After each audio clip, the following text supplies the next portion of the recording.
Guys, update lang po muna tayo sa ating mga tanim na saging. Kasi may isang buwan na rin naman ang dumaan. Kaya ito na guys sila. Medyo lumalaki na ang mga bunga. So, 1.5 month pa lang sila guys. Hello guys! Welcome sa my channel, Noel Mix Vlog. Please like, share, and subscribe. Thank you!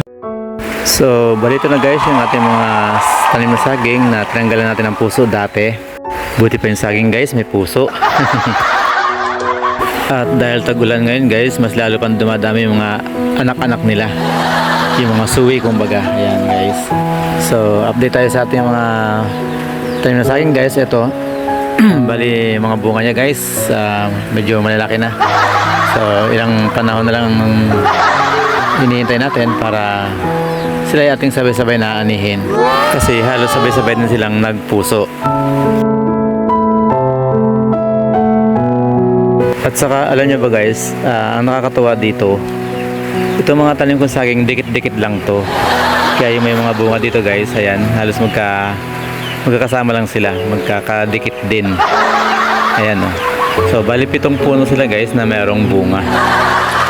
So sa loob ng isang buwan ng June, nagbulaklakan na sila. So tapos na ang buwan ng July, so may isang buwan na sila. Kaya medyo malalaki na ang bunga nila. Halos dikit-dikit lang sila guys, kaya nakakatuwang tingnan.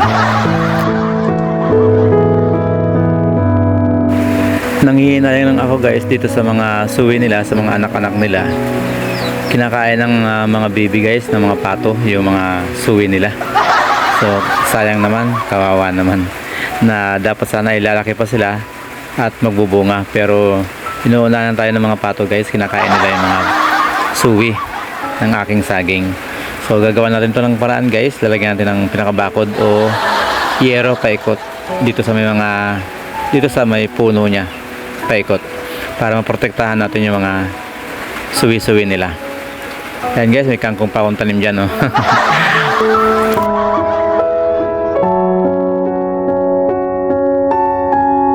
At saka alam nyo ba guys na ang punong saging na larundal ay mga 4 months pa lang ay pwede na siya magbunga simula sa pagkakatanim.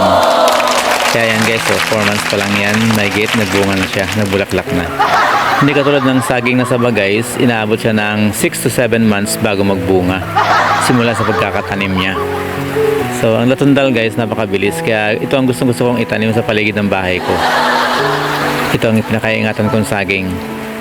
Madali rin siyang mabuhay guys, lalo kung tag-ulan. Huwag lang mababad sa tubig ang ugat, ang pinakapuno.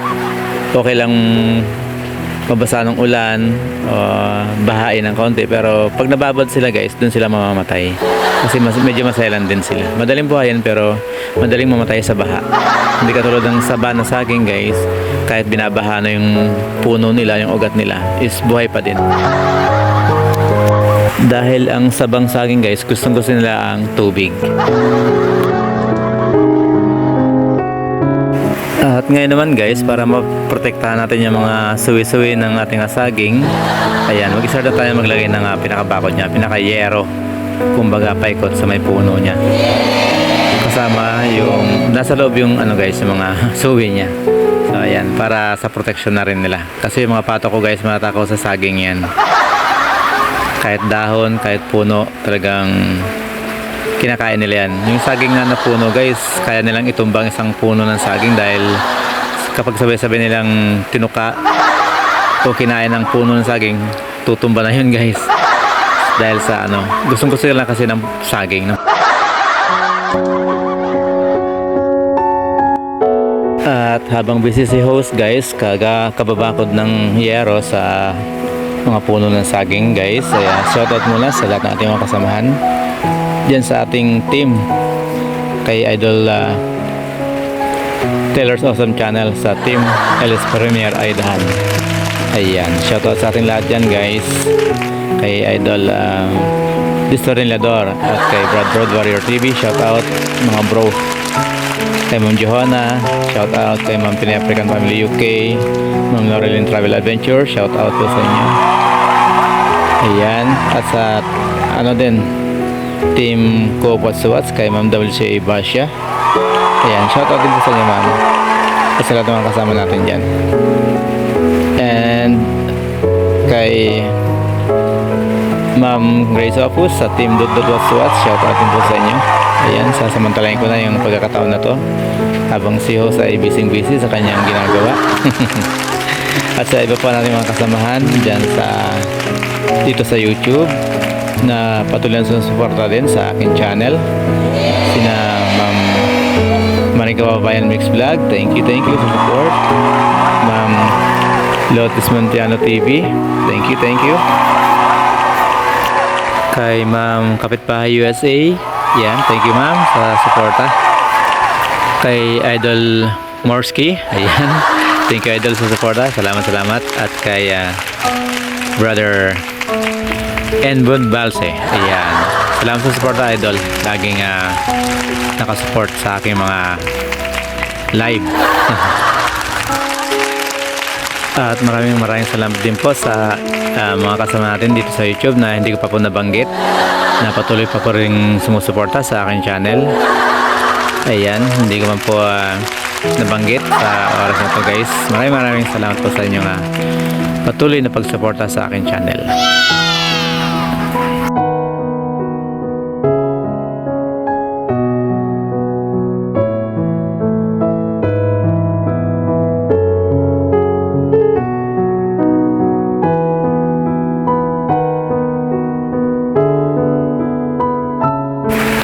Ayan, sa wakas guys, natapos na rin natin lagyan ng pinakaharang.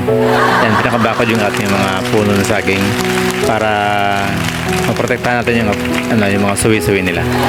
So, dito sa looban ng bakod ko guys, ayan, hindi ko na tinanggal yung pinatay yung mga damo-damo dito sa loob. Kasi gusto rin naman ng pato ko yung mga damo.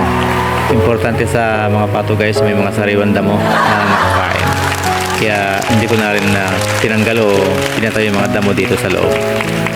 Yan, kasama na rin guys dyan yung mga aking tanim na mga saluyot. Ayan, napakalalaki na nila guys, napakalago.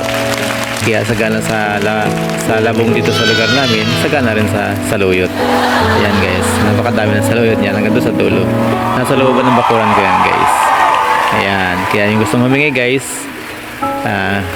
comment below lang. Protection baga sa mga pato, kasi yung mga pato guys mahilig sa saging yan kinakain nila yung mga anak-anak, yung mga puno ng saging kinakain nila yan guys, pati mga dahon, kaya okay na.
Nadayon namin may mga damo rin dito para makain silang damo kahit nakatulong. Kahit nakakulong sila guys.